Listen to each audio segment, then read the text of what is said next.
That is our cue to introduce you to this week's edition of Again and You, a program that is sponsored by Prince Engineer Yemisi Shillon, FNSC. Started some weeks ago and is the inter-school debate competition where so many schools have come, some have won, some have progressed to the next level, and some are fortunately crashed out of the competition.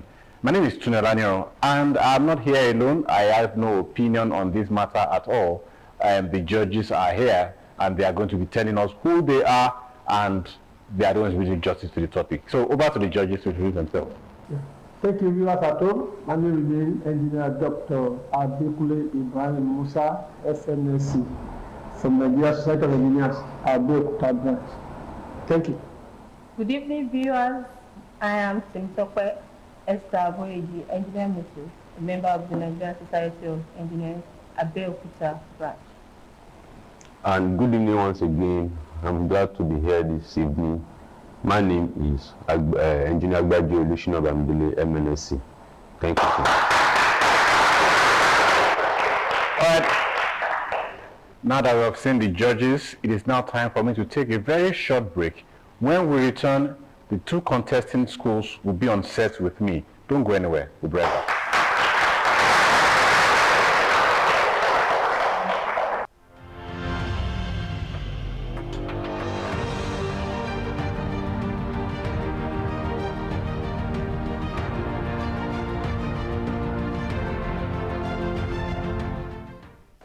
Glad to know that you are still there, and we have the contestants are here on set with me. To my left is Premier Grammar School. Can you please introduce yourself? My name is Anthony Precious. My name is Adiyama Sekinat. All right. From Premier Grammar School, we'll go to my right, BABCOCK Academy. My name is Alton Adetefe Kemi, a representative of BABCOCK Academy. My name is Oshomo Janchalalua from BABCOCK Academy.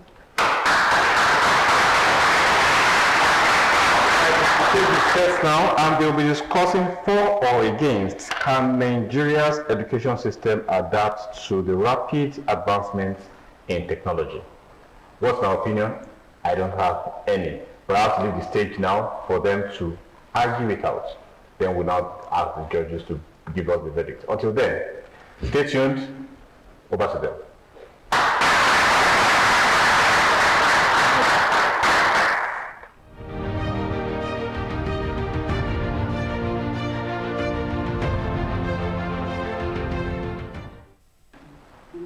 Good evening, Chairman, panel of judges, ladies and gentlemen. My name is Anthony Perez. I'm from Premier Grammar School Senior. I am here to debate on the topic in form of question. Which states, can Nigeria's education system adapt to the rapid advancing technology? Which I say no. Nigeria's education system cannot adapt to the rapid advancing technology. Why? There is inadequate funding in education.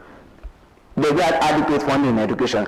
Nigeria's government did not invest in education. Education system did not have the adequate educational materials, such as textbook. The education system did not have enough buildings to facilitate these technological devices. If technological devices is invested in this, is introduced into these schools, there is no infrastructure to build to house these technological devices. Inadequate funding in technological devices like that is this educational sector does not have enough funding to give this, to invest in the educational material to supply these technological devices. Embezzlement of funds. Even if the federal government wants to supply schools with these technological devices, what about the individuals that are being assigned to execute these jobs? They only care about their pocket, and they see the funds as national cake, which they must have, which is long. So Nigeria's education system cannot adapt to the rapid advancement in technology. There is lack of investment in research and development. The research and development in Nigeria lacks financial support. This research and development needs financial support, but Nigeria's government is not giving them the financial support needed. A lot of youths in Nigeria that are technologically inclined has migrated from Nigeria because of the building that's eating up the system of the country. I'm not telling you that Nigeria's education will adapt to rapid advanced technology. It is a no. These youth that have run out of this country are being grabbed by developed countries like Canada, USA, and so on, and they are being used. I am telling you that that Nigeria's education system will adapt to rapid advancing technology, it is a no. Thank you.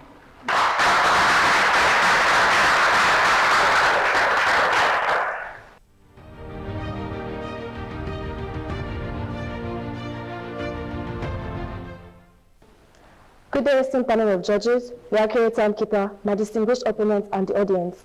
I am Oshomoji Angela Lua, representing BABCOCK Academy, and I'm here to answer the question, can Nigeria's educational system adapt to rapid advancement in technology? Yes, of course it can. And why do I believe this? Because adaptation is not just about having everything in place. It's about taking bold steps forward, and Nigeria started walking down that path. Let's not pretend our schools are still stuck in the past. Across Nigeria, we are seeing the rise of digital learning platforms like ULesson, Educate, SchoolTry, reaching even rural areas. The federal government has begun distributing digital devices and even introducing coding into the curriculum. States like Ogun and Lagos are already piloting virtual learning. These are not dreams, they are reality. The ratio of young people to adults is more. Young people like you and I are using smartphones, online tools, and apps every day. If the students are ready, the system has every reason to adapt. We are already learning online, doing research digitally, and joining virtual classes. The passion for technology is in our hearts.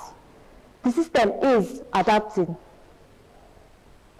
With global tech companies like Microsoft, MTN, and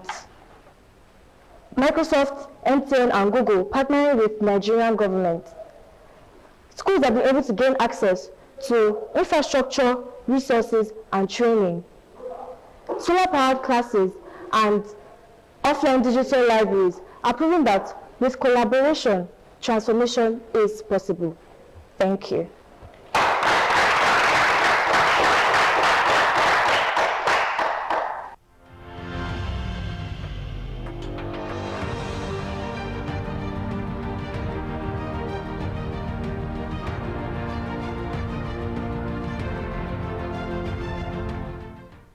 Good day, Chairman, panel of judges, ladies and gentlemen. I am Adiyemo Sekinat Adeyemi from Premier Grammar School Senior. I am here to answer the debate topic, which says, can Nigeria's education system adapt to rapid advancement in technology? I say no, for obvious and glaring reasons. First, lack of technological devices to circulate throughout the company. A case in point was during the COVID-19 era in 2020. I was in premises. The Ogun State government organized a program called the Ogtv class, which helped students in writing their tests into secondary schools. Some benefited from it, while some did not. Don't get me wrong, I'm not saying the Ogun State government didn't try. In fact, I give kudos to the special advisor on education and other brains behind this great innovation. But what about those that are in rural and primitive areas, those that lack access to technological devices? For the adaptation of advancement in technology to take place in Nigeria, the government has to provide technological devices to circulate throughout the country. Adaptation to advancement in technology based largely on humans and not otherwise. Lecturers and teachers are treated badly. They are subjected to poor condition of services, such as poor salary schemes, poor remunerations, and so much benefit they are supposed to get. How do you expect that a teacher who hasn't received the salary a week past the due date be happy in the class, even if these technological devices are provided? There is an adage which says an angry man is an angry man. If the teacher has not received the salaries, is not happy with it, how do you expect the class to be effective, even if these technological devices are provided? Thank you.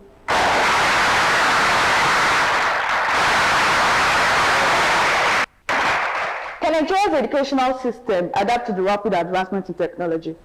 Yes, I strongly believe so. Standing on existing protocol is Alfred Kemi, a proud representative of BABCOCK Academy. The Nigerian educational system has the potential to adapt to rapid technological advancement driven by necessity and the increasing integration of digital tools into everyday's life. While challenges exist, progress is evident and the possibilities are vast. Firstly, Nigeria has embraced technology at various levels of education. During the COVID-19 pandemic, schools and universities turned to digital platforms such as Zoom and Google Classroom, demonstrating adaptability in challenging circumstances. Initiatives such as Google Classroom, e-learning tools, and virtual learning demonstrate a willingness to integrate digital tools into the educational framework. Secondly, the government and private sector have recognized the need to modernize the system. Programs such as NITDA initiatives aim to bridge the digital divide by equipping schools with ICT facilities and training educators. Collaboration with international organizations further enhances this effort. Furthermore, the growing tech-savvy youth population is a strength. Students are increasingly adapting at using smartphones, computer, and internet resources, creating a conducive environment for integrating technology into the learning process. This familiarity can help accelerate the transition to a tech-driven education. My components may have said that yes, during the COVID-19 pandemic, that okay, some people weren't able to get access to the government planned programs, but at least it shows that we're taking steps into adapting into technology, because the fact that we're able to turn to digital devices like Google Classroom and Zoom showcases that yes, we're able to adapt during challenging circumstances. Thank you.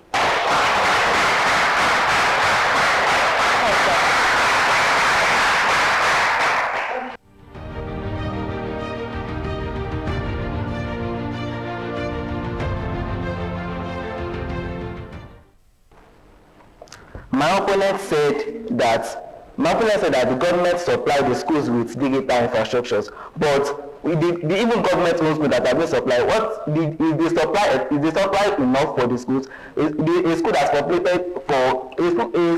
been populated with over 1,000 students that's been supplied with 3 laptops and 1 smart screen. What are they going to use it for with that amount of population, and they are being supplied 3 laptops and 1 smart screen? My opponent also said that the youth of nowadays are using smartphones for digital and for online learning, but most of these youth nowadays are using smartphones for browsing, for chatting, for engaging in cyber camps like Yahoo. She also said that the schools are solar powered, but how many of these schools are solar powered? It's not all of these schools are solar powered, mostly in the rural areas. My point to go is that for fluctuation in electricity, Nigeria cannot adapt to the rapid advancement technology because of the fluctuation in electricity. In Nigeria, where a woman undergoing cesarean section and the IBEDC, by the electricity distributing company, interrupted the power supply. Imagine that the hospital did not have any other source of power supply. The woman and her fetus will die. So how can such a country adapt to the rapid advancement technology? It is impossible. Practically and evidently impossible for Nigeria to adapt to the rapid advancement in technology. It's impossible for Nigeria to adapt to that rapid advancement technology because of the insecurity. There are some certain regions in Nigeria that are not secure. They are filled with fear and they are afraid. Teaching and learning is not able to take place because of their fear. So if technological devices is introduced into this kind of region, it is impossible for them to even use it to their advantage. And the attackers might even come in and rob them of the technological devices. So are you now telling me that technological devices can be adapted to in Nigeria? It is impossible. Thank you.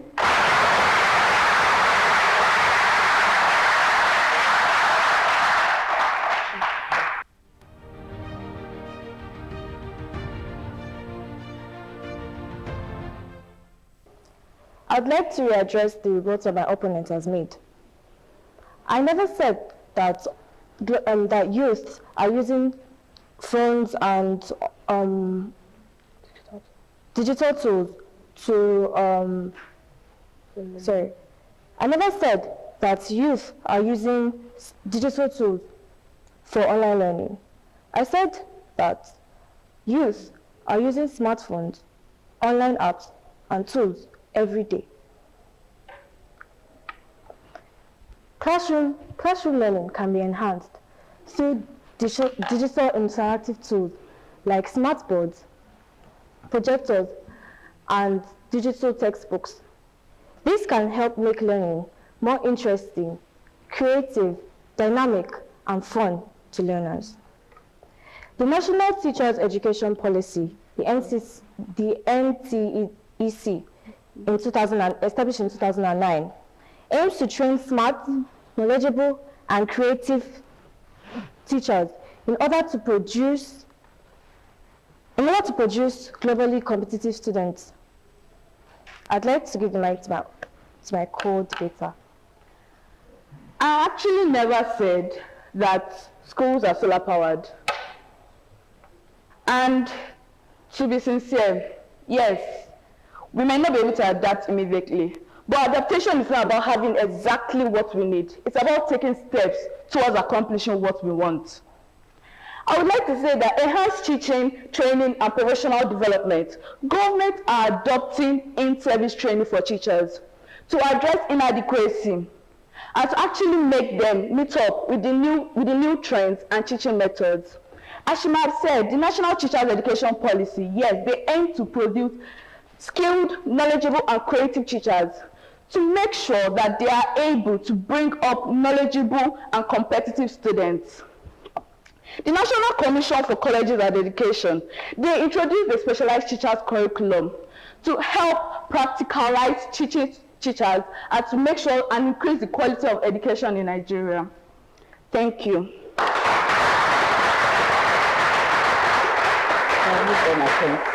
My opponent said that the government are trying to adapt to the rapid advancement in technology, but I say no.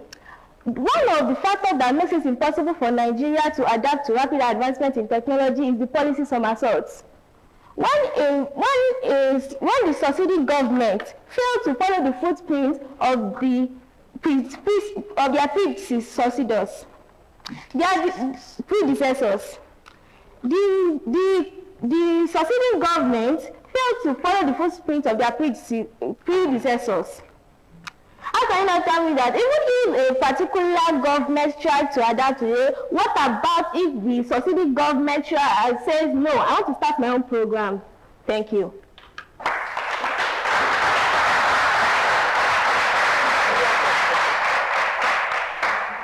Moreover, technology has produced teachers with the needed support. Digital tools help teachers in planning lessons,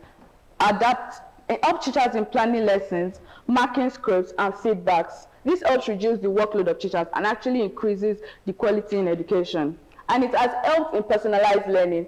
Technology has helped students improve in their academics and learning.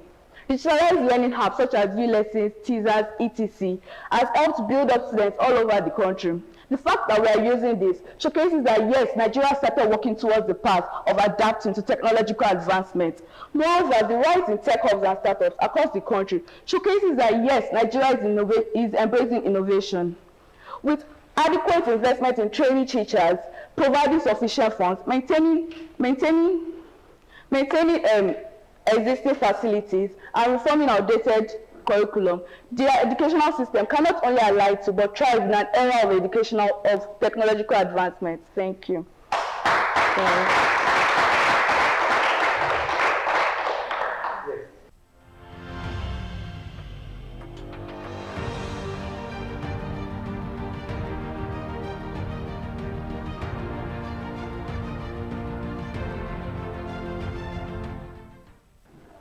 Yes, I'm sure you enjoyed that cracker from the two schools. And like I said earlier, I don't have an opinion on this matter. There are some men and ladies and gentlemen here that will pass judgment on what is going on here. So I won't say anything about it. So over to the judges. Who is the winner? What is their point? They will give that to us.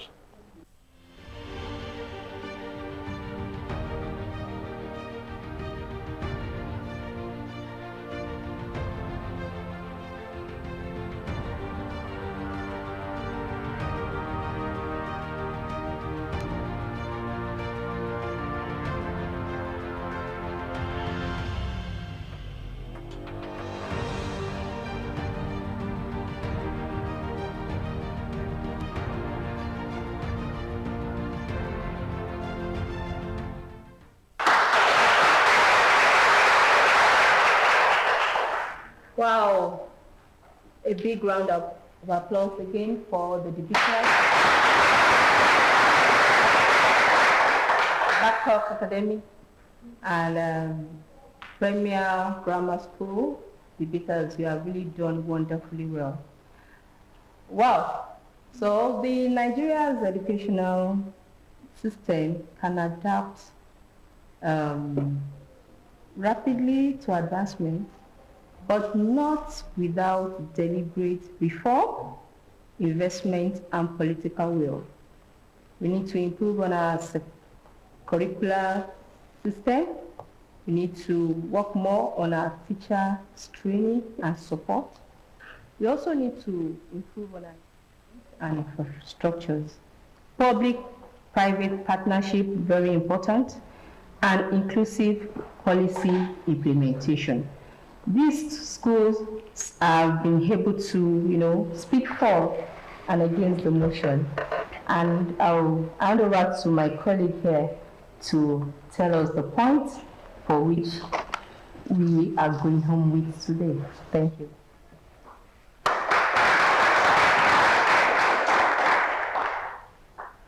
All right, thank you. It's a beautiful day, and kudos to both schools. As I go through and read to us the breakdown of their scores. So at the end of the technical of the debate, the technical points and rebuttals for BABCOCK carries the total marks of 48.3.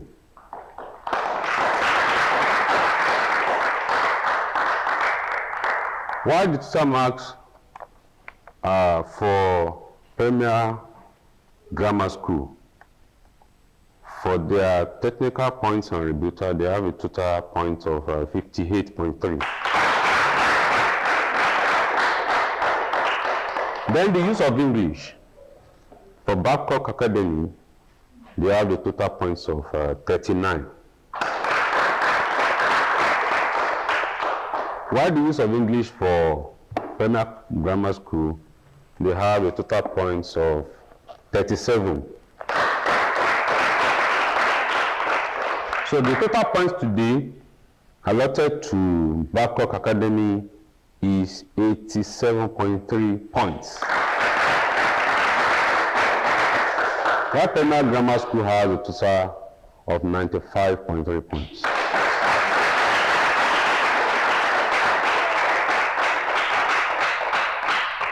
Yes, thank you. This is a very good presentation between the two schools, Premier Grammar School and BABCOCK Academy. Well, I'll presented by my colleague. The winner for today is Premier Grammar School.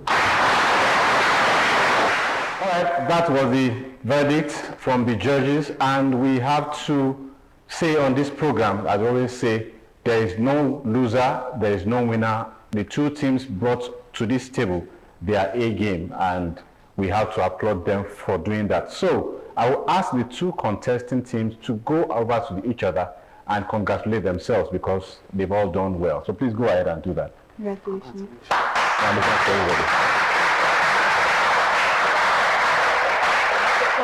Okay, that is the size of the show today. Many thanks for you for joining us, and many thanks to our sponsor, Prince Engineer Yemisi Shillon, FNSC, and the Nigerian Society of Engineers Abeokuta branch. Till next week, we'll have another school to come and contest and debate on another topic. My name is Tunde Olaniro. Bye-bye.